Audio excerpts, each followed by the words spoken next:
আজকের দিনটি শুরু করলাম কৃষ্ণের জন্ম উৎসব পালন করে।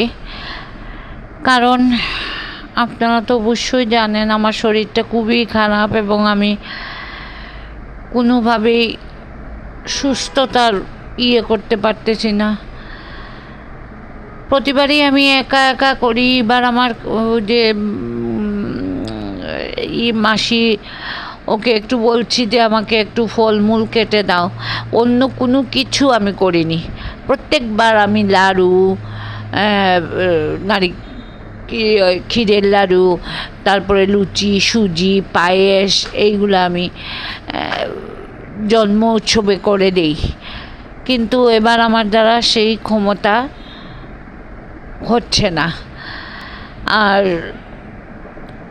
আমি আসলে ঠাকুর ঘরে আমার মানে যে কোনো পূজা পাইল করতে গেলে আমারকে সাহায্য করার মতো কোনো লোকই থাকে না।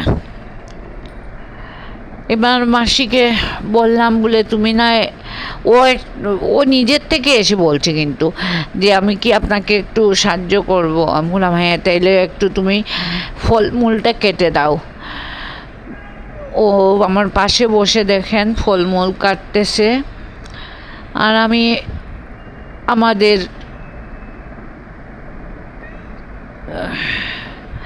গোকুসোনাকে স্নান করাবো। আজকে যখন ওনার জন্মদিন, ওনাকে বিশেষভাবে স্নান করাতে হয়। প্রতিদিনই আমি স্নান করাই, তারপরেও প্রতিদিনের স্নান আর আজকে স্নানের একটু পার্থক্য থাকবে। আজকে একদম ডাবের জল, দুধ, দধি, ঘি, মধু, কর্পূর, অগরু সব কিছু দিয়েই, এই দেখেন আমি ঘি, মধু এগুলা দিয়ে আমি ভালোভাবে ওনাকে গায়ে মেখে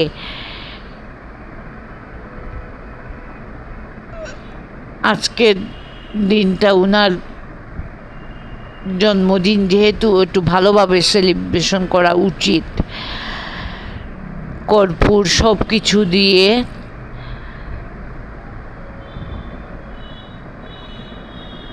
আমি স্নান করিয়ে নিচ্ছি। এবং আমার দুজন গোপাল, ওনারাই তো হয়ে কৃষ্ণ, দুজনের জন্যই নূতন জামা কাপড় সব কিছু এনেছি। ওনারটা আমি কিনে এনেছি, আর আরেকজনেরটা আমি নিজে করে বসে বানিয়েছি, কারণ আমি আর দোকানে যেতে পারি নাই। আমি তো বলছি না, আমার যে শরীরটা ইদানিং খুব খারাপ যাচ্ছে। তারপরেও একজনকে স্নান করিয়েছি, এখন আরেকজনকে করাবো। কৃষ্ণ উপরেও আছেন, রাধা কৃষ্ণ, তাদেরকেও করাবো। যে রাধা কৃষ্ণেরই বাল্যকালের রূপ হচ্ছে গোপাল। ওনাকে স্নান করিয়ে আমি আপনাদেরকে দেখাচ্ছি। আর ফুল যেটুকু পারি এটুকুই তুলে নিয়ে আসছি, বেশি তুলি নাই। গাছে প্রচুর ফুল আছে, কিন্তু আমি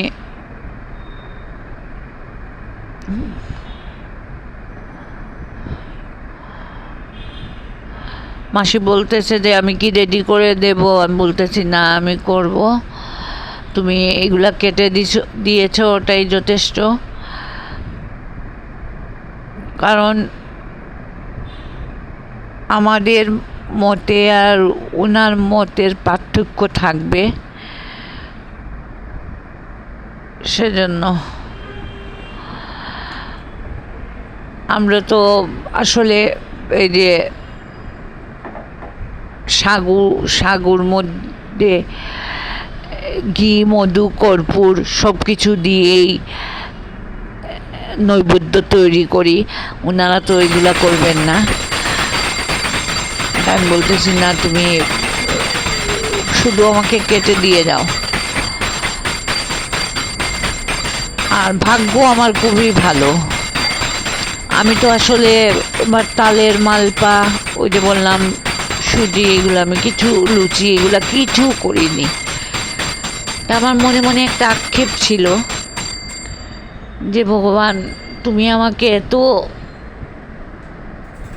দিচ্ছ যে আমি তোমার সেবাটুকু আমি করতে পারতেছি না।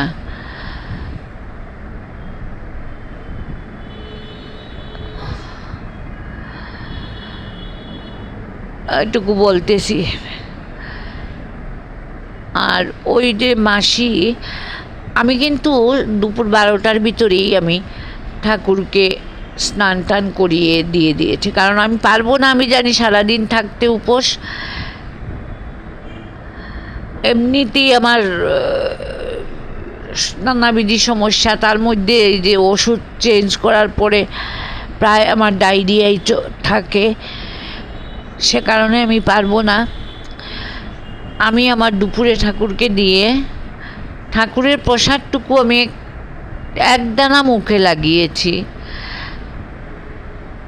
তারপরের দিন আমার কি অবস্থা হয়েছে সেটা আপনারা যদি আমি ভিডিও করে দেখাতাম তাহলে বুঝতেন।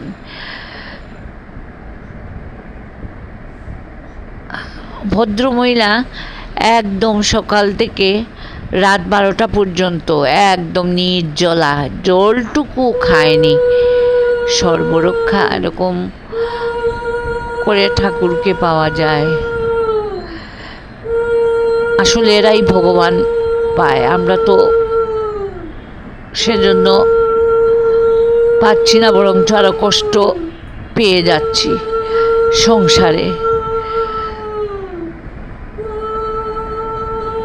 তিথি 9:30 পর্যন্ত আছে, কিন্তু উনি উনার গুরুদেব বলেছেন 12টায়, উনি 12টায় পর্যন্ত করতেছেন। আমি এতভাবে বুঝিয়েছি, তুমি আগের দিন লেগেছে একটার সময়, তাইলে তুমি আগের দিন করালে না কেন? নিয়ম তো আগের দিনই করাতে। আর এই দিন তো 12টার আগেই ছেড়ে যাচ্ছে, 9:30টার সময় না। উনি বুঝবেন না, উনি উনার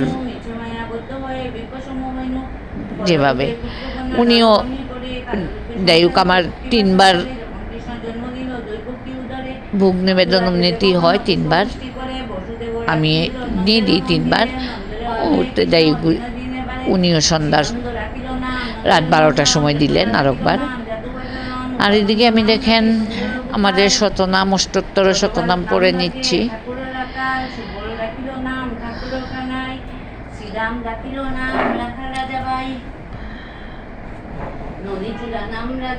অষ্টোত্তর শতনাম, এটা কৃষ্ণের জন্মর 108টা নাম যেগুলা রাখা হয়েছে, এগুলা তো ওই দিন বিশেষভাবে পড়তে হয়। অনেকে প্রত্যেক দিনই পড়ে, আর অনেকে ওই দিন বিশেষভাবেই পড়ে। নিবেদন করে এদিকে আরতি করে নিচ্ছি। আর সন্ধ্যার সময় আমি ঘির প্রদীপ দিয়ে আবার দেখিয়ে দিব, ওটা আর আপনাদের সাথে আমি শেয়ার করলাম না, কারণ বারবার ইয়েতে লাগিয়ে করা আমার তো, আমি নিজে একা হাতে করি, এর মধ্যে শরীরও ভালো না, কি মানে ভালোই লাগতেছে না। নার্স এনে স্যালাইন ট্যালাইন দিতে হলো। তারপরে আর আমার ছাড়ার মতো পরিস্থিতি ছিল না ওই দিন, আর আমি ছাড়তেও পারিনি, তাই আমি আজকে এটা ছাড়লাম। ব্লগটা আজকে আমি ছাড়ছি আপনাদের জন্য, কষ্ট করে হলেও দেখে নেবেন। আর যদি ভালো লাগে তাহলে একটা লাইক, কমেন্ট, সাবস্ক্রাইব করবেন। আর আমার জন্য সবাই একটু আশীর্বাদ করবেন। এই যে রিসেন্টলি আমি একটু ঘন ঘন অসুস্থ হচ্ছি, মানে প্রতিদিনই বলা যায় অসুস্থ। সুস্থতার লক্ষণ আমি কোনো কিছু বুঝতে পারতেছি না। দেখা যাক, ডাক্তার সাথে আজকেও আমার অ্যাপয়েন্টমেন্ট আছে 1টার সময় অনলাইনে, দেখুন কি বলেন। আর ওই যে মনের আশা বললাম না, আমার একটা মনের রয়ে গেল, ঠাকুরকে আমি সন্ধ্যাবেলা ইয়ে তালের মাল আর সুজি দিতে পারলাম না। আমি সন্ধ্যাবেলা ধুনাবাটি দেবো, এমন সময় আমার ভাগনা বউ লাগাগুলো আমার বাসাতেই থাকে, এসে বলছে মামি আপনি তো মনে হয় লুচি তালের মালপা এগুলো কিছু করেন নাই, তা ওই লুচি তালের মালপা আমি করেছি, আপনি একটু দিয়ে দেন গোপালকে। আমার এই আশাটাও পূরণ হয়ে গেল। আর আমার হেল্পিং ম্যানের রাত 12টার সময় উপোস ভাঙলেন, তো 3বার হয়ে গিয়েছে আমার। যাই হোক, আর আজকের মতো আমি এখানে শেষ করে নিলাম। আর ভালো লাগলে একটা লাইক কমেন্ট সাবস্ক্রাইব করে দিবেন।